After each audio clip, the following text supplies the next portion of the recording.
NTPC practice set 10 में आपका स्वागत है। अभी तक हमने 9 सेट के क्वेश्चन को देख चुके हैं। टोटल 25 सेट करवाया जाएगा, तो मेरे साथ अंत तक बने रहिएगा। आपके आने वाले एनटीपीसी एग्जाम जो 16 से 25 मार्च के बीच में होने वाली है, उस पर आपको काफ़ी ही मदद मिलेगी। यह किरण पब्लिकेशन का ग्रेजुएशन लेवल पे एनटीपीसी प्रैक्टिस सेट दिया गया है, जिसमें टोटल 25 सेट है और मैं पूरा 25 सेट कंप्लीट कराऊंगा। तो दोस्तों लास्ट तक बने रहिएगा, ठीक है। तो आज का सेशन हम लोग स्टार्ट करते हैं। आज का हमारा मॉड्यूलर सेट 10। आगे बढ़ते हैं अपने पहले क्वेश्चन की तरफ। पहला क्वेश्चन है, निम्नलिखित में से किसका प्रयोग अपक्षपात के वक्र के झुकाव को मापने के लिए किया जाता है? निम्नलिखित में से किसका प्रयोग अपक्षपात वक्र के झुकाव को मापने के लिए किया जाता है? तो हमारा करेक्ट आंसर क्या हो जाएगा? तो प्रतिस्थापन की सीमांत दर क्या हो जाएगा? प्रतिस्थापन की सीमांत दर। इसको थोड़ा सा देखने की कोशिश करते हैं। प्रतिस्थापन की सीमांत दर का प्रयोग उदासीनता वक्र के झुकाव को मापने के लिए किया जाता है। प्रतिस्थापन की सीमांत दर एक उदासीनता वक्र के ढलान के पूर्ण मूल्य के बराबर होती है, ठीक है। अगले क्वेश्चन की तरफ बढ़ते हैं। अगला क्वेश्चन है, निम्नलिखित में से किस पंचवर्षीय योजना के समय कार्य के लिए खाद्य योजना आरंभ की गई थी? दोस्तों अभी तक आपने पंचवर्षीय योजना का क्लास मेरा नहीं देखा है, तो वीडियो का लिंक मैं डिस्क्रिप्शन में दे दूंगा। आप वहां से जाकर के पंचवर्षीय योजना का क्लास देख लीजिएगा। आपके आने वाले एग्जाम के सारे डाउट वहां पे क्लियर हो जाएंगे। तो क्वेश्चन नंबर 2 का हमारा करेक्ट आंसर क्या हो जाएगा? 10वीं में कार्य के लिए खाद्य योजना आरंभ की गई थी, ठीक है। आगे बढ़ते हैं अगले प्रश्न की तरफ। भारत में किस प्रकार का संघवाद देखा जाता है? भारत में किस प्रकार का संघवाद देखा जाता है? तो संघ बनाकर राज्यों का गठन करना। क्या हो जाएगा? संघ बनाकर राज्यों का गठन करना। आगे बढ़ते हैं अगला प्रश्न देखते हैं।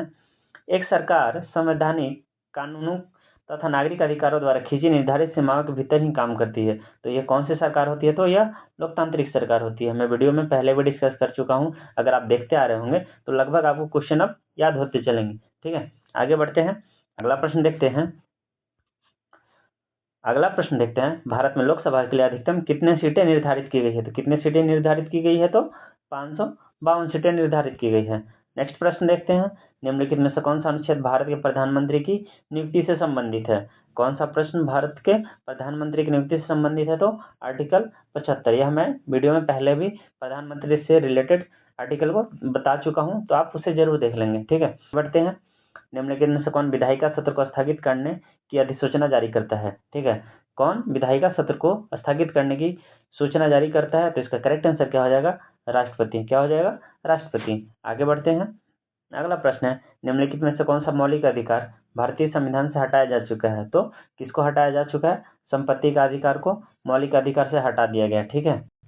इसको रख कहाँ दिया गया है? तो आर्टिकल 300A में इसको शिफ्ट कर दिया गया, ठीक है। अगले प्रश्न की तरफ बढ़ते हैं, निम्नलिखित में से कौन सी याचिका या परमादेश कोर्ट द्वारा किसी सरकारी अधिकारी को उसके आधिकारिक कार्य करने के लिए दी जाती है? ठीक है, तो इसका करेक्ट आंसर क्या हो जाएगा? परमादेश। क्या हो जाएगा? परमादेश। दोस्तों अब आप देख सकते हैं कि क्वेश्चन लगभग रिपीट हो रही हो। अभी तक मैंने 9 क्वेश्चन करा, जिसमें से 3 क्वेश्चन रिपीट हो चुके हैं। तो अगर आप वीडियो नहीं देखे हैं तो प्लीज देख लीजिए, जिससे क्या होगा ना, बार बार रिपीट होने से आपको क्वेश्चन याद हो जाएंगे, ठीक है। एग्जाम में कंफ्यूजन नहीं रहेगा। आगे बढ़ते हैं, किस शताब्दी में दिल्ली का कुतुब मीनार बनाया गया था? तो किस शताब्दी में बनाया गया था? 12वीं शताब्दी में बनाया गया था, ठीक है। किस शताब्दी में? 12वीं शताब्दी में बनाया गया था। इसको डिटेल में देखते हैं। कुतुब मीनार का निर्माण कार्य 1192 में कुतुब उद्दीन ऐबक द्वारा शुरू किया गया था, जिसके बाद में उनके उत्तराधिकारी इल्तुतमिश ने इसे पूरा किया था। 1368 में फिरोज शाह तुगलक ने 5वीं और आखिरी मंजिल का निर्माण करवाया था। इस क्वेश्चन को भी मैं पहले डिस्कस कर चुका हूँ, तो आप क्लास को देखते आइए, ठीक है।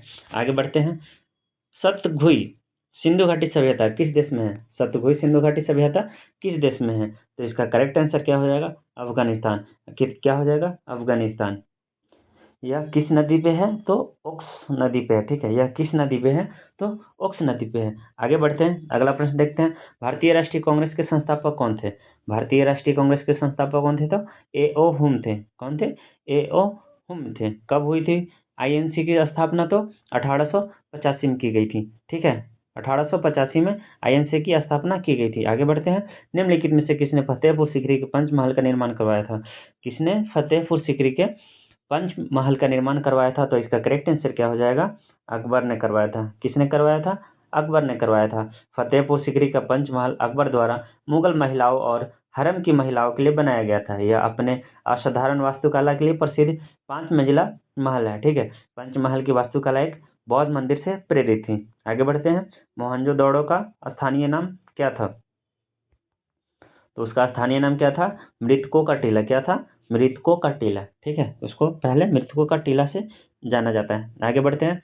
अगला प्रश्न क्या है? निम्नलिखित में से किस तिथि पर दक्षिणी गोलार्ध में शीतकाल अयनांत को देखा जाता है? किस तिथि पर दक्षिणी गोलार्ध में शीतकाल अयनांत को देखा जाता है? ये क्वेश्चन भी मैं लगभग तीसरी बार रिपीट कर रहा हूँ। क्या हो जाएगा? तो 21 जून को देखा जाता है। आगे बढ़ते हैं। निम्नलिखित में से कौन सा युग्म सही है? ठीक है, मिलान करना है। प्रधान मध्याह्न रेखा, कर्क रेखा, भूमध्य रेखा, इसको मिलान करना है। इसमें कौन सा सही है? तो कर्क रेखा अक्षांश पे है, भूमध्य रेखा भी अक्षांश पे है। ठीक है, और प्रधान मध्याह्न रेखा ये रेखांश पे है। ठीक है, तो हमारा करेक्ट आंसर क्या हो जाएगा? सभी 1 2 3 सभी सही है। ठीक है, आगे बढ़ते हैं। अगला प्रश्न देखते हैं। स्टेलैग्माइट एक प्रकार का विशेष निक्षेपण है जो निम्नलिखित में से किस कारण है? तो यह भी मैं पहले बता चुका हूँ क्वेश्चन को। आप पहले वाली वीडियो में बार बार बोल रहा हूँ, आप देख लेंगे। ठीक है, तो यह किसके कारण होती है? तो भूमिगत जल के कारण होती है। किसके कारण होती है?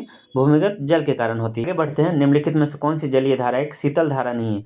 कौन सी धारा एक शीतल धारा नहीं है? तो ब्राजील की धारा क्या है? एक शीतल धारा नहीं है। ठीक है, बाकी सब शीतल धारा है। हम्बोल्ट धारा, आयोसियो धारा और कनारी धारा, ये सब शीतल धारा है। ठीक है, आगे बढ़ते हैं। अगला प्रश्न देखते हैं। निम्नलिखित में से कौन सा बादल वर्षा के लिए उत्तरदायी होता है? बादल वर्षा के लिए उत्तरदायी कौन सा होता है? हमारा करेक्ट आंसर क्या हो जाएगा? क्यूम्यूलोनिम्बस। क्या हो जाएगा? क्यूम्यूलोनिम्बस। ठीक है, ऑप्शन ए हमारा सही हो जाएगा। आगे बढ़ते हैं। निम्नलिखित में से किस कोशिका अंगक को कोशिका के आत्मघाती थैली कहा जाता है? तो किसको कहा जाता है? तो लाइसोसोम को कहा जाता है। किसको कहा जाता है? लाइसोसोम को कहा जाता है। अगला प्रश्न की तरफ बढ़ते हैं। रकाब स्टेपिज हड्डी मानव शरीर में कहाँ पाई जाती है? तो यह कान में पाई जाती है। कहाँ पाई जाती है? कान में पाई जाती है। ठीक है, आगे बढ़ते हैं। निम्नलिखित में से कौन सा प्रोटीन हो नाखूनों में पाया जाता है? तो नाखूनों में पाया जाने वाला प्रोटीन कौन सा होता है? तो केरोटीन होता है। क्या होता है? केरेटीन होता है। ठीक है, आगे बढ़ते हैं। निम्नलिखित में से किस तत्व की विद्युत चालकता अधिकतम होती है? किस तत्व की विद्युत चालकता अधिकतम होती है? तो इसका करेक्ट आंसर क्या हो जाएगा? चांदी। किसका? चांदी का होता है। दोस्तों, अगर आपको सेशन अच्छा लग रहा हो तो इसी तरह के मैं करंट अफेयर को वीडियो और स्टैटिक पोर्शन का वीडियो लेकर के आया हूं। अगर आप नहीं देखे हैं तो उसको भी देख लीजिएगा। मैं सब वीडियो का लिंक डिस्क्रिप्शन में दे दूंगा। क्या है कि करंट अफेयर मैंने अभी फरवरी मंथ में जो प्रकाशित एसपीडी का हुआ था, मैंने उसको किया है। मैं कोशिश किया हूँ कि उसमें मैक्सिमम जो टॉपिक है उसको ट्रिक से समझाया हूँ। अगर आप एक बार देख लेंगे तो आपको रिकॉल करने की जरूरत नहीं पड़ेगी, क्योंकि इतना ईजी वे में मैंने ट्रिक बताया ना, जो दिनचर्या में हम लोग शब्दों का प्रयोग करते हैं, मैं कोशिश किया हूँ कि उसी शब्द को यूज करके आपके लिए ट्रिक बनाऊं। ठीक है, तो आप उसे जरूर देख लीजिएगा, एक बार में आपको याद हो जाएगा। ठीक है, तो और स्टैटिक्स पोर्शन जो है, स्टैटिक्स पोर्शन में भी मैंने बहुत सारे टॉपिक कवर किए हैं, और नहीं देखे हैं तो उसे भी देख लीजिएगा। क्या होगा कि आपके स्टैटिक्स पोर्शन से भी जो क्वेश्चन आते हैं उसके डाउट आपको क्लियर हो जाएंगे। ठीक है, अगले प्रश्न की तरफ बढ़ते हैं। अगला प्रश्न है, द्रव यांत्रिकी में मैक संख्या 1 हो गई यदि वस्तु की गति और ध्वनि की गति के बराबर हो जाती है। किसकी गति? वस्तु की गति और ध्वनि की गति अगर बराबर होगी तो मैक संख्या 1 हो जाएगी। ठीक है, आगे बढ़ते हैं। सिरका विनेगर का रासायनिक नाम क्या है? विनेगर का रासायनिक नाम क्या है? तो इसका आंसर क्या हो जाएगा?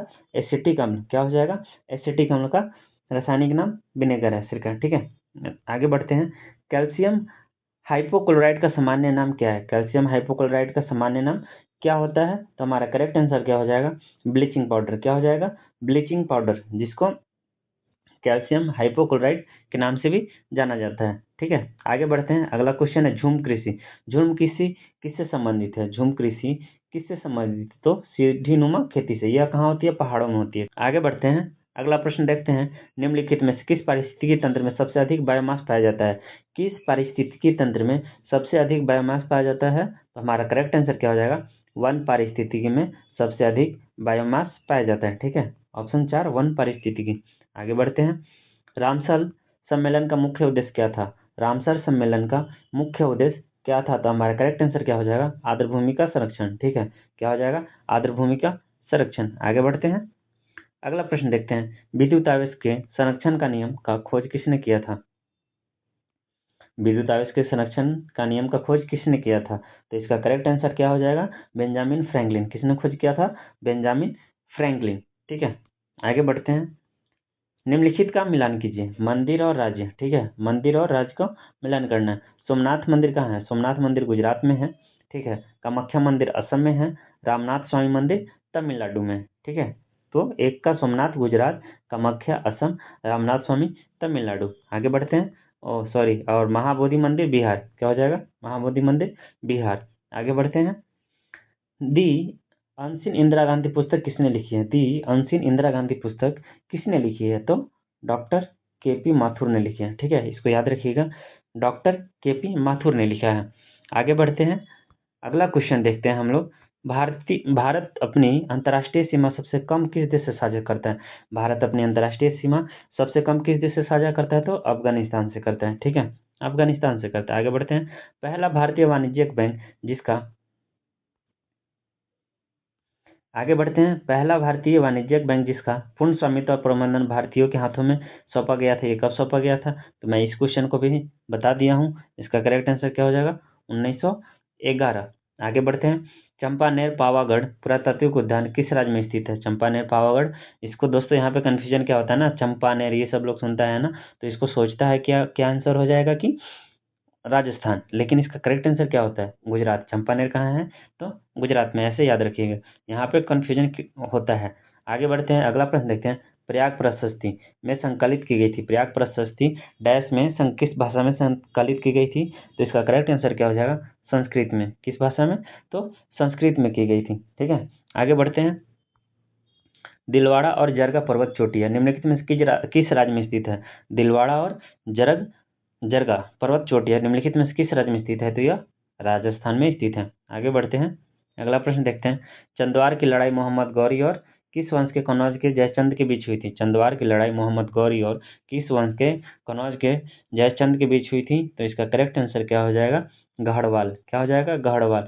चंद्वार का युद्ध 1193 में मोहम्मद गौरी और कनौज के जयचंद के बीच लड़ा गया था। यह आगरा के निकट यमुना नदी पर चंदवार, फिरोजाबाद के निकट आधुनिक चंदवाल में हुआ था, ठीक है। आगे बढ़ते हैं। अगला प्रश्न देखते हैं। चुनाव के समय राजनीतिक दलों और चुनाव लड़ने वाले उम्मीदवारों द्वारा अनुपालित किए जाने वाले मानदंडों और निर्देशितों का संकलन क्या कहलाता है? तो यह आचार संहिता कहलाता है। क्या कहलाता है? तो यह आचार संहिता कहलाता है। आगे बढ़ते हैं और अंतिम क्वेश्चन देखते हैं। निम्नलिखित में से किस संगठन ने 16 अगस्त 1946 को सीधी कार्रवाई करने का दिवस घोषित किया था? यह मुस्लिम लीग ने किया था। किसने किया था? तो मुस्लिम लीग ने किया था। दोस्तों, अगर आपको वीडियो अच्छी लग रही हो तो चैनल को सब्सक्राइब कर लीजिएगा, जिससे आने वाले नोटिफिकेशन आपके पास पहुंचते रहेंगे, ठीक है।